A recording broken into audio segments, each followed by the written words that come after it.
pernyataan dari Bom yang menanggapi tentang 1 Petrus 3 ayat 9 sampai 20, di mana di sana diajarkan bahwa Kristus pergi ke roh-roh orang yang telah meninggal pada zaman Nuh.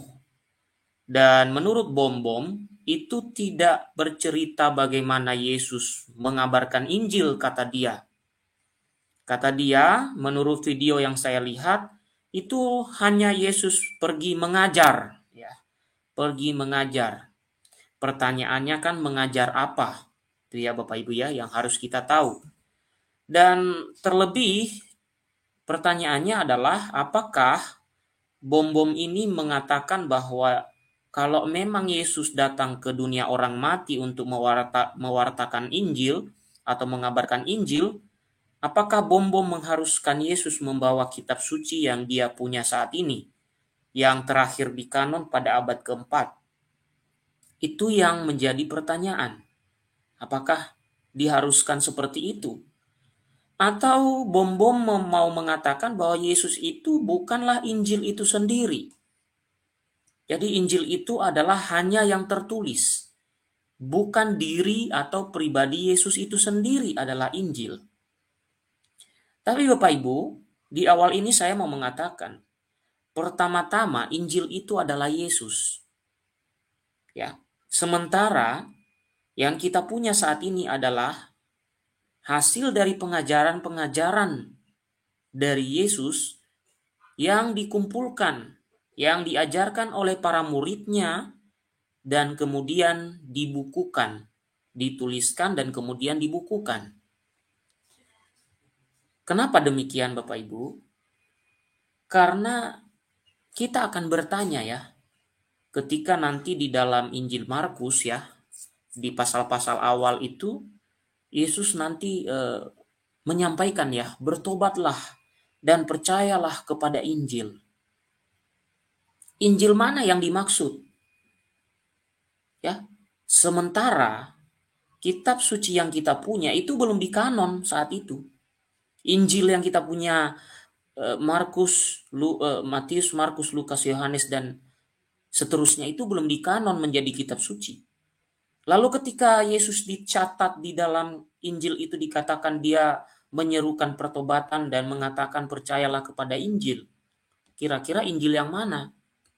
Sementara tulisan-tulisan yang kita punya itu adalah pengajaran dari murid-muridnya yang kemudian di lain kesempatan, di lain waktu dibutuhkan sebagai pegangan oleh para murid di mana para rasul mengajarkan itu.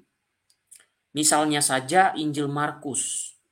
Sudah berkali-kali saya sampaikan, mengutip dokumen-dokumen tertua seperti Santo Papias yang merupakan murid dari Rasul Yohanes, kita bisa menemukan di sana penjelasan siapa itu Markus. Markus adalah interpreter dari Rasul Petrus, atau bahasa sederhananya juru tulis Rasul Petrus. Sehingga menurut murid dari Rasul Yohanes itu, Injil Markus itu adalah hasil dari pekabaran Petrus di Roma. Karena pada waktu itu umat di Roma membutuhkan sebuah tulisan supaya mereka tidak lupa, supaya menjadi pegangan bagi mereka dalam pengajaran. Maka Markus menuliskan pokok-pokok pengajaran yang disampaikan oleh Rasul Petrus. Sebentar Bapak Ibu ya. Iya, oke Bapak Ibu ya. Jadi sehingga ya kita bisa sebentar Bapak Ibu.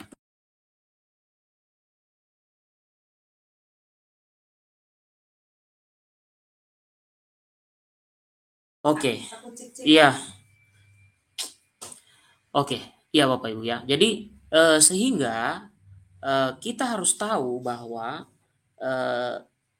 Injil-Injil itu dituliskan itu punya latar belakangnya, untuk apa dan untuk keperluan apa gitu ya. Misalnya Injil Markus tadi saya katakan bahwa penulisnya adalah interpreter dari Petrus bernama Markus yang menemani Rasul Petrus selama 25 tahun di Roma. Nah, itu juga semua baru di kanon, baru final pengkanonannya atau dikumpulkan menjadi satu, itu baru selesai tahun 397. Berarti sudah mau akhir abad keempat. Maka tidak mungkin Yesus ketika dalam 1 Petrus 3 ayat 19 itu dia bawa itu buku, nggak mungkin.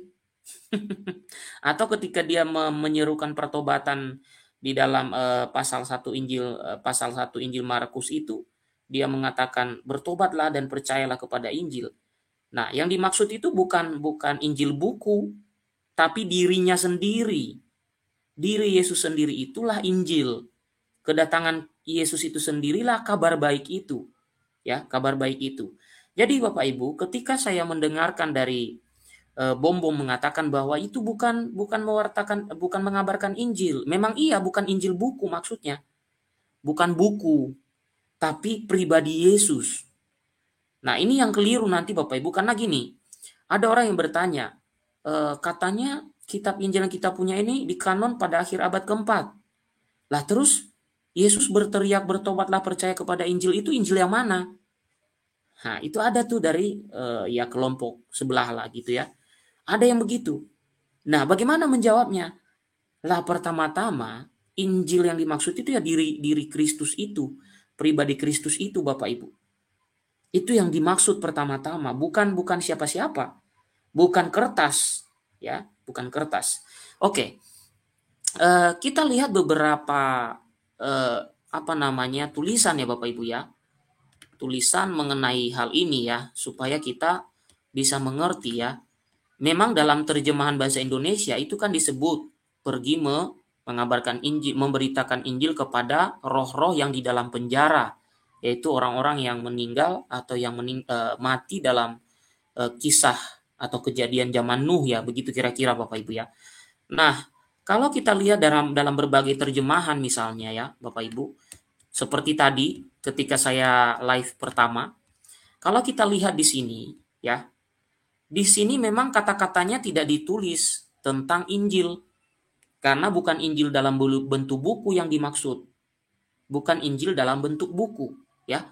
Nah, dalam berbagai multi terjemahan, misalnya ada juga Greek New Testament, ya, 194 itu ya, disebutkan di situ proclamation, ya, to the imprisoned spirits. Jadi proclamation apa? Tentang kabar baik, kabar sukacita yaitu kedatangan Kristus. Ya. Kemudian diterjemahkan dalam bahasa Indonesia memberitakan Injil, yang dimaksud itu Yesus. Injil sejati itu Yesus itu sendiri. Kabar baik itu sendiri adalah Yesus itu sendiri, Bapak Ibu. Nah, coba lihat di situ, proclamation apa coba? Kan kalau kita pertanyakan kan nggak hanya sekedar kata proclamation. Ya, anggaplah misalnya konteksnya proklamasi kemerdekaan Indonesia. Nah, berarti kan yang diproklamasikan apa? Kemerdekaan sebuah bangsa yang bernama Indonesia. Proclamation itu apa? Apa yang diproklamasikan oleh Yesus? Dirinya. Dirinya yang adalah Injil itu sendiri. Dia proklamasikan. Dia beritahukan kepada orang-orang yang telah meninggal itu. Bahwa dia telah mengalahkan maut.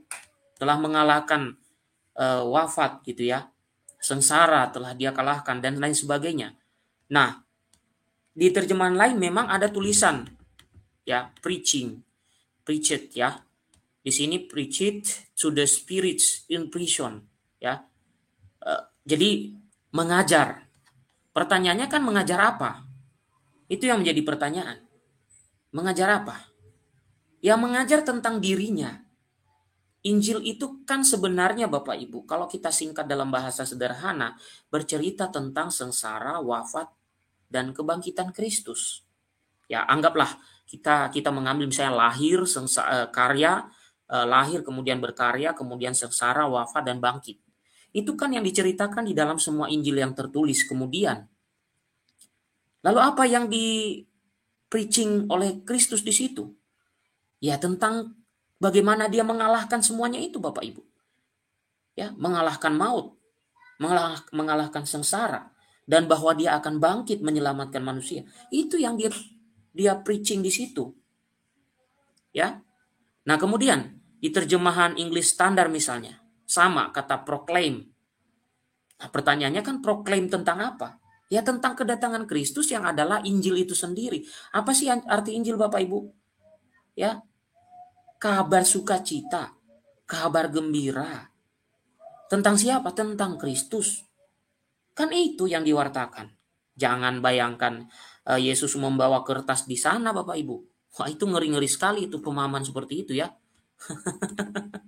Dia nggak bawa kertas. Karena dia sendiri Injil itu sendiri. Oke. Nah contoh lagi. Ini terjemahan-terjemahan ya. Aneka terjemahan. Sama. Preach it. Proclamation. Ada proclamation juga ya.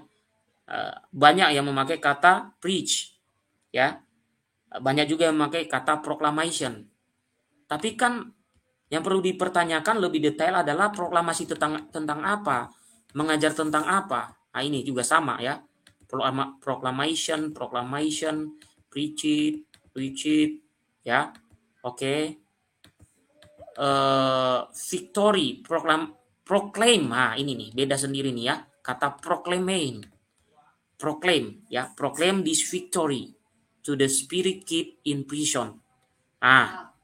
Oke.